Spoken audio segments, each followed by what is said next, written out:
Hello and welcome to a new episode of Neighborhood News. I am Jadra Patton and I'm here today with Gloria Olivencia. Hi, Gloria. Hello. Okay, Gloria. So we're just going to jump right into questions. So tell me about your new position at the Haven Center.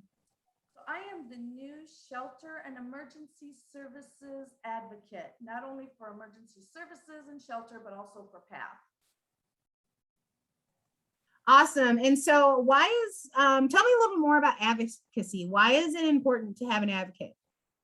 So it's important to advocate for our clients due to them having either evictions, maybe felonies.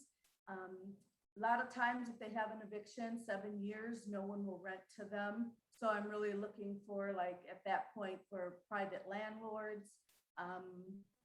Maybe they don't have enough credit on their files where they've, rented before, no credit history or anything like that. So I'm really asking just landlords to, give them a chance and just following them after that. Some of our clients have been obviously through situations where, they're just really falling on hard times and maybe have had a streak of bad luck. And so it really takes somebody like Gloria to be able to help them out, help guide them into the right direction so that they can get into sustainable housing and kind of get their lives back together. So what is the ultimate goal of advocacy? So the ultimate goal would be to assist clients who are unable to obtain housing, as you said, finding that they are able to, maybe utilize funding throughout the county. So I'm looking for, different types of funding. I'm looking for maybe the landlord has some questions that the client really can't answer. So I will advocate for them at that point. If they have any evictions or felonies, I'm asking them to give them a second chance. And even after that, it's what's nice about it is that I can find them housing and I can find the landlord deposits or rental assistance for these clients. So it's, we're really helping the people who are experiencing homelessness, at risk of homelessness, imminently at risk of being homeless, anyone who's in the shelter or literally living outside with the PATH program. So the advocacy part, the ultimate goal is to get them housed, talk to landlords that can give them the second chance, and just giving them a fresh start. It's a win-win situation, really, because we can help the landlord to get payment, and then we can help the client to stay self-sustainable.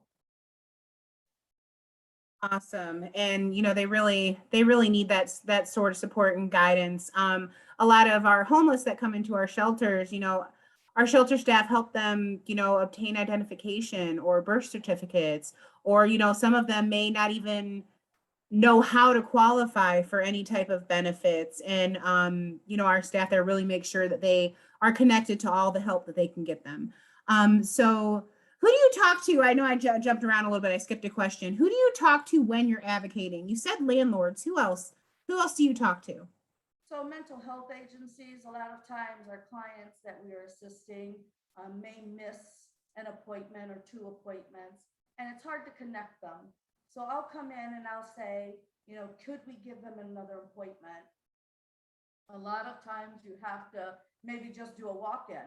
But if I can guarantee that I can get that client in, then it's a little smoother transition, and they'll give them the second chance and say, okay, if you're going to bring them in, then that's fine. We'll give them an appointment. But most of the times they'll just have to call in the morning to see if they can actually get that walk-in. Also, maybe free clinics. I've had people who don't show up to free clinics to get their medicine, and I'll call them and advocate and say, okay, I can take this client on this day. Is it possible that we can get an appointment on this day to obtain the medication? And they'll do that. Other times, it could be that I'm just looking for funding and maybe someone has used a specific funding, and I'm saying, okay, well, if they've used this funding, how long does it take for them to use the funding again? And they may tell me just a month or so. And so it just prepares us for, knowing what we have ahead and how to prepare to get them housed. So you're really just filling in these cracks of support and making sure that these people are not slipping through anything, that they're getting all the opportunities that they should be getting. Now we have our last question we're going to go into is, what happens after you help house an individual? What does the follow-up with that look like? That's a good question. The perfect thing about this is that I'm able, that after I house them, I'm able to follow them to ensure that they are staying connected to mental health agencies or any agencies, whether it's drug and alcohol, wherever they're going. But I'm also able to follow them and to do, let's say, life skills. So the life skills piece would be teaching them to clean their apartment, making sure that they're taking their meds, making sure they're keeping their appointments, making sure that they're folding their clothes, they're washing dishes, they're throwing out their trash. And that's nice because we really don't have a lot of that in this county. So it's great that Neighborhood Alliance, that we are actually doing that. And landlords will be happy because there is someone following them and just making sure that they're following everything that the lease is requiring. So no one staying the night, no big parties, no loud noise, keeping things quiet. And this way clients stay housed longer and landlords will be happy. This part is based on a case by case, if the client is needing it. If the client is not needing it, then I'll usually just follow them maybe about 2 weeks and just to make sure that everything's okay. If I see everything's okay, then I can back off. But there is an open door policy, so they can always call me if they fall into, a situation. Like maybe they don't know how to pay their rent on time or where it's going to be, where they need to send it to. Then at that time, I'll help them with that as well. And it's so important.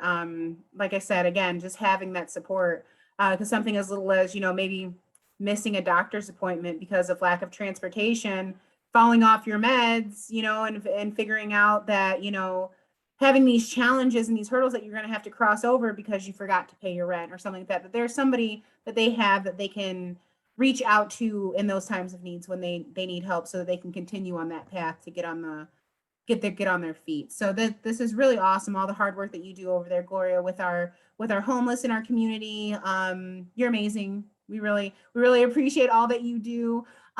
So for any of our supporters who are watching this, if you'd like to learn more about the Haven Center or even about the PATH program, please visit our website at www.myneighborhoodalliance.org.